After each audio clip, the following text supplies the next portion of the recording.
പാലക്കാടൻ വ്ലോഗിലേക്ക് സ്വാഗതം. നമ്മൾ മുരിങ്ങയും പരിപ്പും കൂടി കറി വെക്കണം. കറി വയ്ക്കുമ്പോൾ നമ്മൾ ചെയ്യേണ്ടത് കുരുമുളക് ഇടരുത്.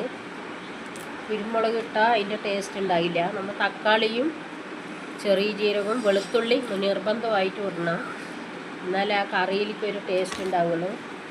എന്നിട്ട് പരിപ്പും മുരിങ്ങയും കൂടി നമ്മൾ കറി വയ്ക്കുമ്പോൾ നമുക്കതിലേക്ക് ഉണക്കമാന്തൾ പറഞ്ഞാൽ ഉണക്കമാന്തൾ എന്നും പറയും, ഉണക്ക നങ്കി എന്നും പറയും.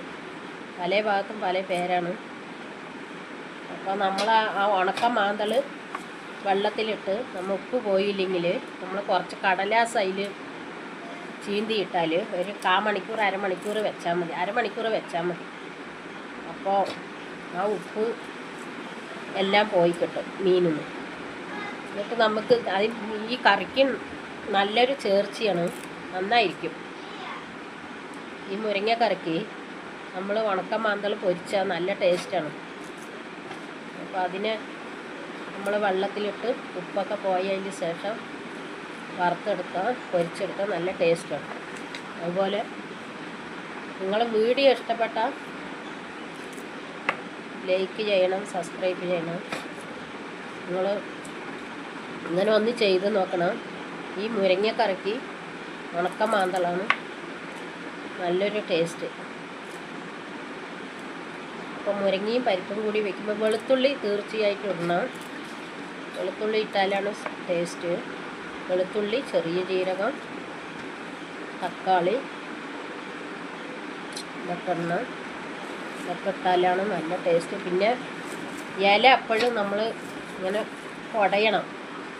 ഈ ചെറിയ പുഴുക്കൾ ഉണ്ടാവും എപ്പോഴും. എല്ലാ ഇലയും ഇങ്ങനെ കുടഞ്ഞതിൻ്റെ ശേഷം നമുക്ക് ഇങ്ങനെ നേരെയാക്കി എടുക്കാൻ പറ്റും. ഇങ്ങനെ ഇലയൊക്കെ പിച്ചി എടുത്തതിൻ്റെ ശേഷം നമ്മൾ മരത്തിൽ നിന്ന് വലിച്ചല്ല അവരുടെ കഴുകാതെ എടുക്കരുത്. എപ്പോഴും ഇല നന്നാക്കി നമ്മളിങ്ങനെ വൃത്തിയിൽ നന്നാക്കി എടുത്തതിന് ശേഷം നമ്മളൊന്ന് നല്ല വെള്ളത്തിൽ ഒന്ന് നന്നായി കഴുകിയെടുക്കണം.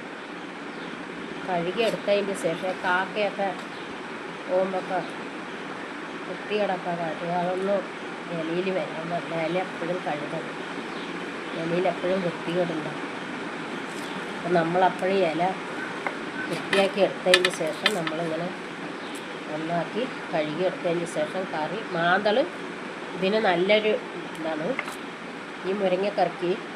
അപ്പോൾ മാന്തൾ വെള്ളത്തിലിട്ട് പൊരിച്ചെടുത്താൽ വളരെ നല്ല ടേസ്റ്റാണ്. ഇതുപോലെ നിങ്ങൾ ചെയ്ത് നോക്കി. നിങ്ങൾക്ക്